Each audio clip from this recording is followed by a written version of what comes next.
Now very happy to be joined by a wonderful woman, Dr. Mira Neshama Weil, who is a scholar and an expert on Jewish mindfulness and a rabbi. Thank you so much for coming to the show, and welcome to our studio. Thanks for having me. So let's talk about start with the concept of Jewish mindfulness. Explain this in your words, how to best explain it. Yeah. So there is indigenous Jewish mindfulness, and then there's Jewish mindfulness as taking mindfulness, which is a secular meditation tool, and bringing it within Judaism, within a Jewish frame of practice. And I think to understand Jewish mindfulness, we need to do just a little bit of genealogy. Basically, it starts with baby boomers from America, Ashkenaz, who went to Asia to train and to learn Buddhism. They came back, and that was a group of Jews, right? Joseph Goldstein, Charles Salzburg, Jack Kornfield, and Jacqueline Mendel, and they opened the first Insight Meditation Center. And it's basically a process of translation, decontextualizing it from the Buddhist context and bringing it within the Western secular culture first. This is how it started. So they took away the term vipassana, and they called it mindfulness meditation. And then one of their students whose name was John Kabat-Zinn, who was a psychiatrist, he decided to bring mindfulness meditation into care, into therapy for people suffering from chronic disease. And so he took away even the term meditation, because it was at the time, it was kind of like edgy. It was kind of ashrami, new agey. So in the kind of scientific, very serious world, you couldn't talk about meditation. So he called it mindfulness. And from there, mindfulness stress reduction became a secular tool that became very legitimate in Western culture. And from there, some rabbis starting practicing mindfulness. That was in the 90s. They started practicing mindfulness meditation, and then they started bringing it within their congregations. And this is how Jewish mindfulness started. So basically, it's a tool, using the tool of mindfulness, which is the art of being present and paying attention within a Jewish context of practice. Wow. So looking back at kind of our ancients and scholars and rabbis and mystics throughout history, maybe they didn't have a name for it, calling it mindfulness, but back then, did our predecessors engage in mindfulness practices? I'm really happy you're asking this question, because this is something that people have found out, which is so interesting, that we didn't tend to look at Judaism in this way. But when you look at what we're actually doing, when we're saying brachot, when we're pausing before we drink even a glass of water, this is a mindfulness practice. Right? Yeah. But it's just framed differently, right? In the mindfulness context, it is, I want to appreciate what I'm doing. I want to be fully present. I want to have gratitude also, which is one of the practices in mindfulness, appreciation. And I think in Judaism, because it's kind of coming wrapped as a mitzvah, as a commandment, and taught to you as a kid, like do's and don'ts, and good boy, bad girl. But if you do it as, I want to actually be there, fully present to what I'm doing. So a lot of Jewish practice, Maimonides, actually, we were talking about Maimonides before the show.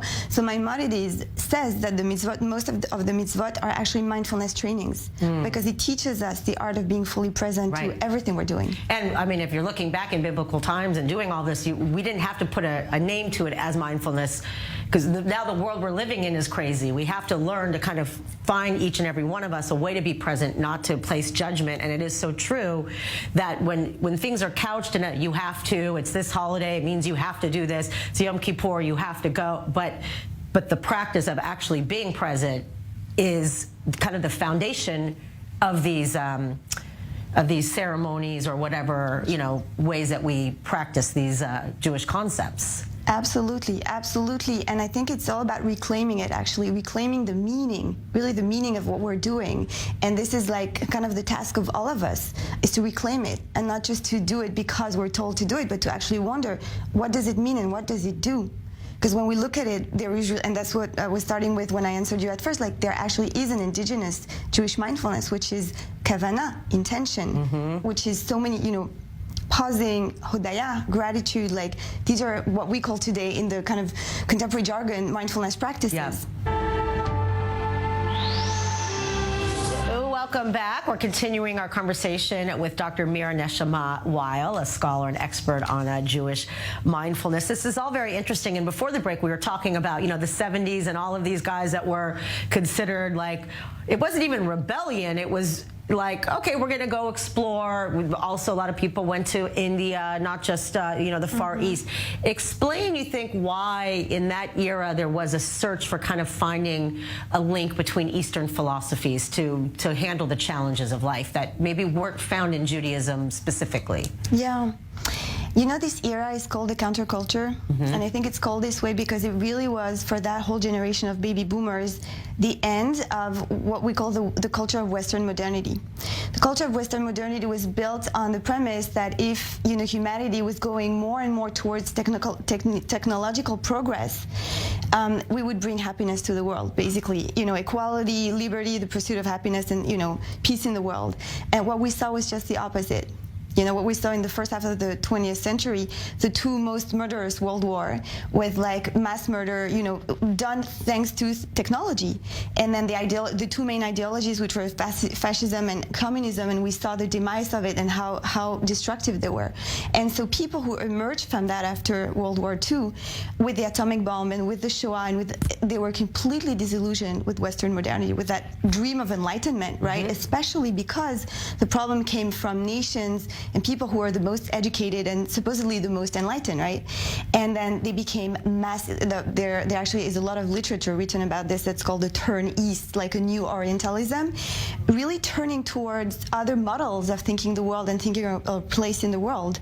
And so Eastern spiritualities, right, which were offering a very different model, at least in our Western projections, right, where it was not so much about achieving and going, but more about contemplating and pausing and stopping. So there was this huge rush towards all the ashrams in India, as you said, and in Japan and Thailand and places like this, really in search for solace. Especially after, like you said, the Shoah, the baby boomer, there are also, a link to obviously that time and that generation now is older. You're seeing a lot of them went in the counterculture. Now a lot of them have become kind of very conservative. But explain, because I know you've done your PhD thesis and you've written a lot of papers. Explain kind of where Judaism and Buddhism specifically, where they meet, how are they integrated, and how do they fit together? Now, Judaism and Buddhism tended to be described as opposites, and in some levels they are, right? Buddhism, the ideal of Buddhism on the paper is to be a monastic, a renunciant, to be a contemplative. The ideal of Judaism is to be, to found a family and to be engaged in the world. Now, if you look at the Jewish mysticism, if you look at the mystique, they actually really, really meet each other deeply. In Buddhism, there is this notion of peeling the onions, so peeling the layers of your ego, really, to find the kind of a place of a nirvana, which is not ecstasy. Nirvana is the extinction of the self. In Jewish mysticism, you have actually a very similar notion, which we call bitul hayesh, which is extinction of the self. And it's very similar to peeling the onion. We call it itpashtut, like kind of undressing the self, the klipot, taking away the klipot. So the mystiques are very, very similar, but there is something where they really differ is the Jewish engagement in the world.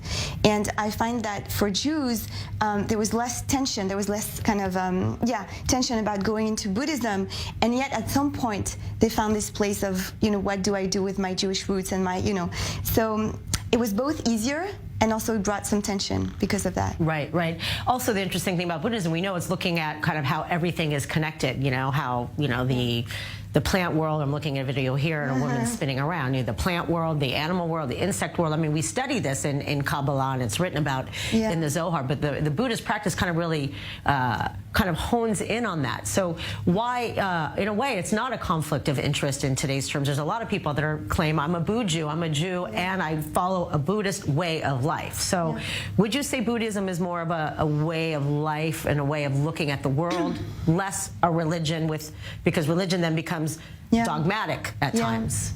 I think it's a very good question, and I think we have to keep in mind that when we talk about Buddhism, we talk about the Buddhism that in a way was fed to the Westerners. Buddhism in Asia is very different. It looks very much more like a religion. People bring offerings, people pray to the Buddha, right? The Buddhism we got was stripped away from all these kind of ritualistic and religious and cultural elements, and just giving us exactly what we need, which in a way looks more like a therapy and like inquiry. So that's very appealing, and that, as you said very rightly, is a way of life.